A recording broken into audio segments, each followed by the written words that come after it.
Need to race onto the next topic.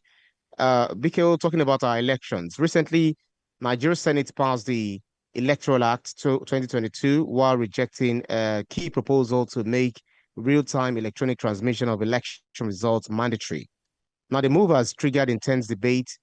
Opposition parties and civil society see it as a blow to transparency ahead of the 2027 polls, while Senate leadership insists that the core framework for electronic transmission remains intact and operational challenges justify careful calibration of reforms. BK will help us understand this. How do you weigh in on this matter? Well, the law has not changed. What people want is, it has to do with Section 60, which governs the transmission of polling unit results. The senators voted down a recommendation by the Senate Committee on Electoral Matters that will have compelled presiding officers to upload results to INEC result viewing portal in real time. So what the lawmakers have done, they retained the approach in 2022 Electoral Act, which allows electronic transmission after votes are counted and publicly announced at the polling units. Relatedly, they also conducted work on the timetable and schedule of activities for the general election, and they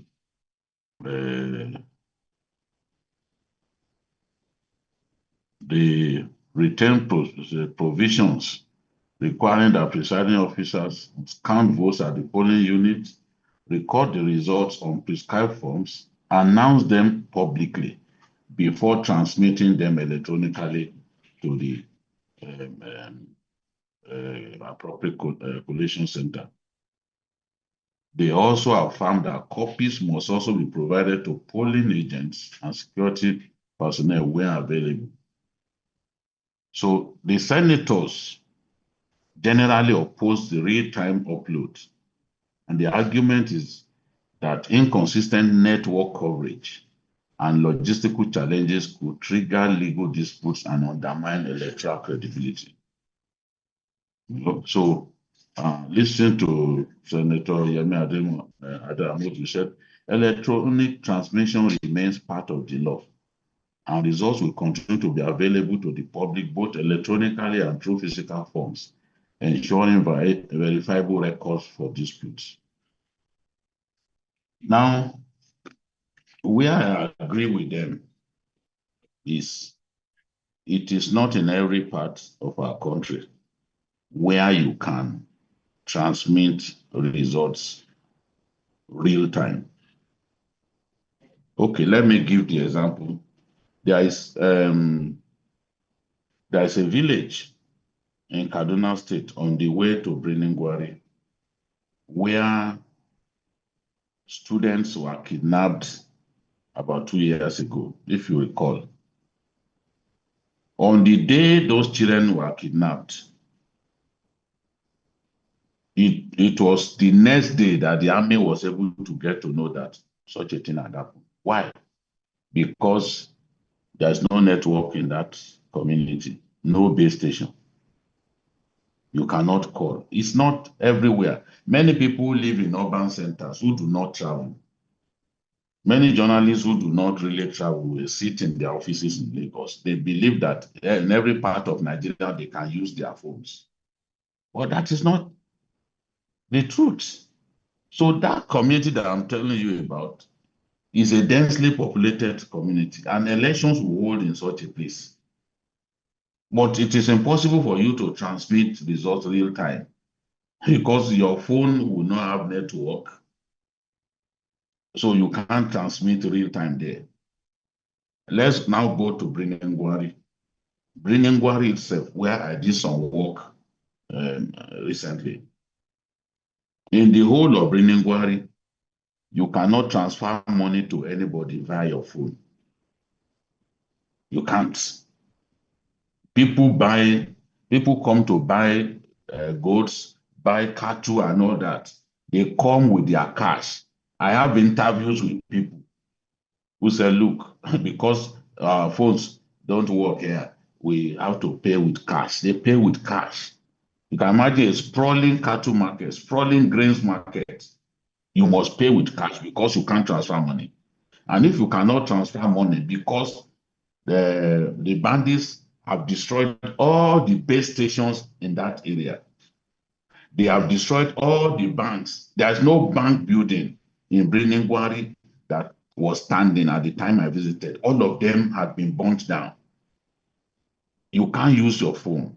People use their phone, who must use their phone, they go to the outskirts of the community and stand on mountain top.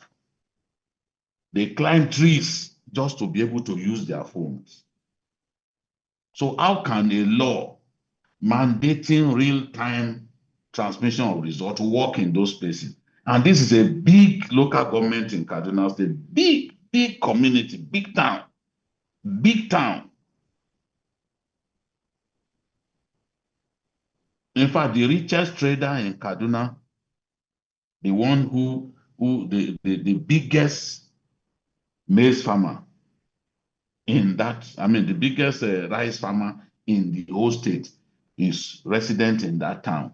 You see a lot of big trailers coming from all over Nigeria into Briningwari, yet people cannot use their phones.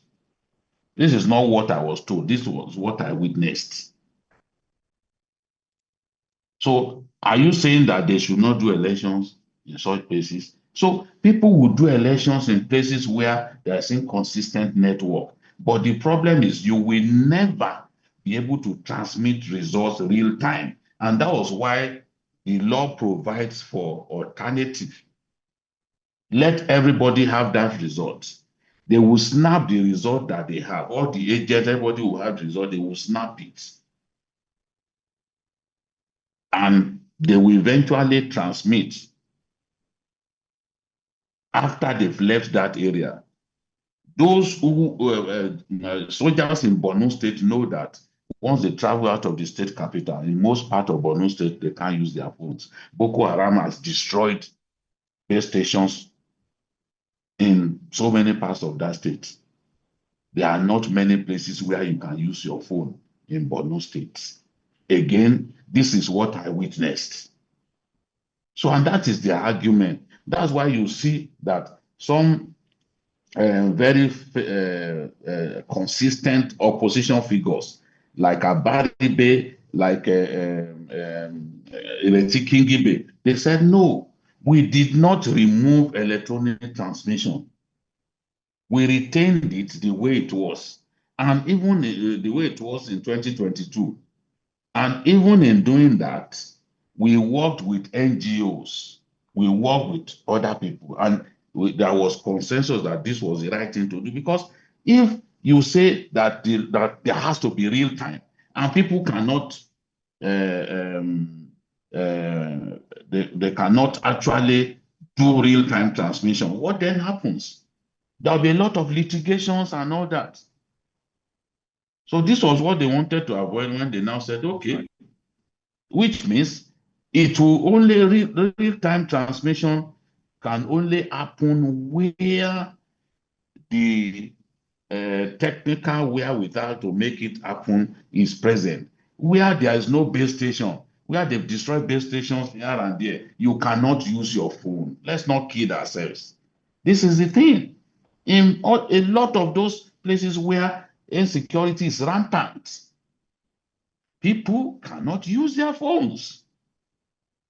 But those people are Nigerians and they must be part of the voting. The law says every local government in Nigeria should take part in the election. So what do you then do? So our lawmakers, as far as I'm concerned, they have not betrayed us. They did the right thing. There's no point having a law that you cannot fully implement. Absolutely. You go to Bring Inquiry now, you can't use your phone to send a result because these boys have destroyed all the base stations. You go to many parts of Borno State or some parts of Adamawa, all of those places where Boko Haram had operated for years, people will not be able to use their phones. They won't be able to use their phones. So, but let everybody will have his result, keep his copy, they will snap, And then when they get to where there's network, they will now front load it to the collation center. That is the practicable thing to do. But to say there has to be real time when infrastructure does not support the possibility of making real time transmission possible is just pure nonsense that people, some of the noise that people are making without understanding the issues. So this is the thing. I respect people like Abaribe when they came out, and even the minority caucus, they addressed the press. They said, no, we have not betrayed the Nigerian people. We have not removed electronic transmission. The only thing we said is real-time transmission. It's not practicable across Nigeria. And I believe that Nigerians need to understand that. That's right. If the people that they honor, the key opposition figures who have refused to join the APC, who still have their integrity intact in that National Assembly, people like Senator Tambuwal, if they can come out to say, look, you people are misreading what is going on. This is what we have done. We have not removed electronic transmission. It's still in the law. But real-time transmission is what we disagree with because it is not practicable. I've given examples. In so many parts of Kaduna, you cannot do that real-time transmission. In many parts of Adamawa, in many parts of Yobe, many parts of Borno, you can't use it. So let's face reality. So where you can't use it, you must give the electoral umpire the benefit of doubt to find other means. That's right. That's right. Real time. That is the key word. Real time. You are saying real time. That real time is not practicable. Before I close my remarks, remember the case of the former theater commander of Operation Hardenkai, who was captured in the bush, complaining about the fact that his troops had been surrounded. This was a video he shot inside Timbuktu Triangle. By the time his plan was, okay, when I get to the hotel or my house in Maiduguri, where I will have network, I will then forward it to the chief of army staff so that I can see all of us on ground and the state of things. Because he could not use his phone in that place to send the video. The video eventually leaked. That's to tell you that it's not everywhere that you will have network access where you can use your phone. That is basically the reason for the rejection of the real-time transmission, because it's just not practicable across our country. People can say what they like, oh, they want to rig and this and that, but I still trust people like Abaribe. If they can come out to defend themselves in the way they did, you cannot say they are turncoats. You cannot say that Ereti Kingibe APC and she wants to rig. No, but they were just facing reality. That's all. Absolutely. Let me take some comments before I ask my last question. I think we still have just a few minutes to go, less than let's say 7 minutes or thereabout. We have Lefty saying, I think those misrepresenting the facts are louder on social media and some mainstream media houses who are supportive of spreading such narrative. He also says Senate should be more aggressive in putting the facts out there that the electronic transmission of results is not prevented, but there is alternative, but it's there as alternative. And then we'll also have Tunde Akinwale saying this decision makes no sense in 2026. If banks can process millions of transactions instantly, elections should not be an exception. Aisha Bello says, let's be realistic. Some villages don't even have stable electricity. Forcing real-time transmission everywhere could disenfranchise rural voters. Chinedu Nwafo says this looks like a deliberate attempt to keep loopholes open ahead of 2027. Nigerians have every right to be suspicious. Sadiq Mohammed says when network fails during calls, nobody complains, but during elections, it suddenly becomes a big issue. The Senate should fix infrastructure, not block reforms. And then Samuel Okafor says, it's ironic. The government trusts foreign troops. Okay, these different comments. Funke Adeyemi says, we voted believing technology would protect our votes. Decision feels like the goalposts are being moved again. And lastly, Ibrahim Danjuma says, elections are not experiments. If the system isn't reliable yet, the Senate is right to be cautious rather than create more confusion, as BKO has said. Okay, BKO, finally, still talking about this, there is clearly a complex interplay between political interest, technology readiness, and democratic expectations. Looking ahead to the 2027 general election, what indicators should the nation should watch to determine whether the Senate approach strengthens or weakens the electoral process? I mean, what reforms remain urgent and where can compromise be found? Well, as far as real-time transmission is concerned, we don't have a choice. You have to go by what the Senate has done. The fellow who said that bank transactions happen this and that. There are times that you are expecting a money. Somebody was supposed to send you money. You don't even get alert until the next day. Is he going to deny that that doesn't happen? You don't even get alert because of network issues. Sometimes you even trace it Meanwhile, for months. yes, you are looking for the money. We are even saying, you're talking about banks. There are some examples that you can use. There are some examples that you can use.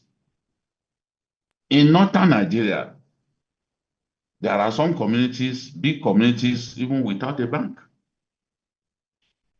You can count the number of banks in some local governments. 1, 2. You're driving through an entire community, big community, not a single bank is working. No, let's not use examples that do not even work. We are saying Bringing Quarry, for example. Go to Bringing Quarry and attempt to use a bank now. As big as the place is, go there and try to use a bank. He said there are so many communities without network at all. So it's not everything that we should just doubt. Oh, they say this because they want to rig. Many communities without banks, but there are people resident in there and they have the right to vote.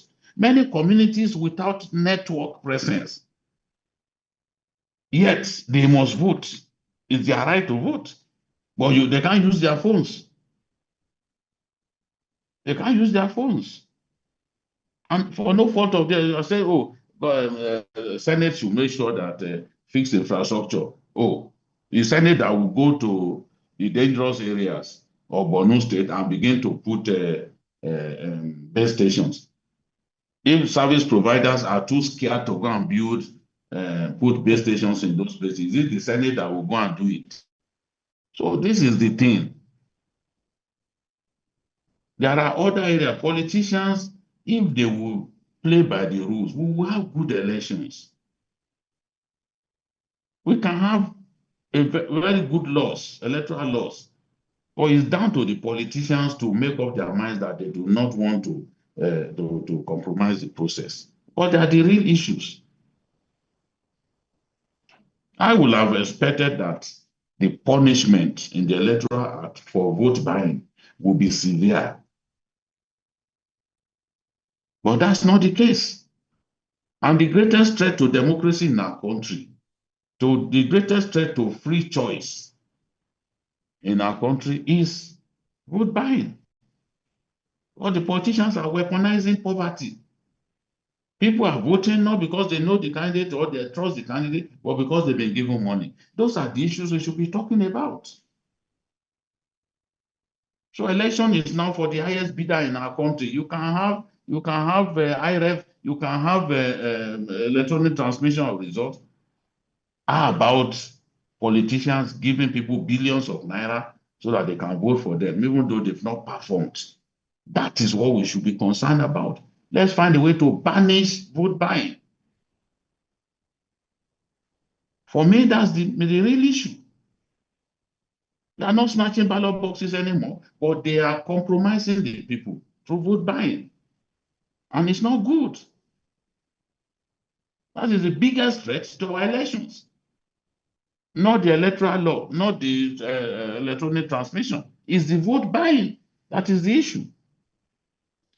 That's right. Well, interesting stuff. Because of our time, just calling it a wrap. That's our show for today's edition of Issues with Jide. Special thanks to you, Baba Jide Kolade Tutoju, for those insightful analyses as always. Thank you, Brian, for having me. Say thank you to our Absolutely. esteemed viewers for your support through the years.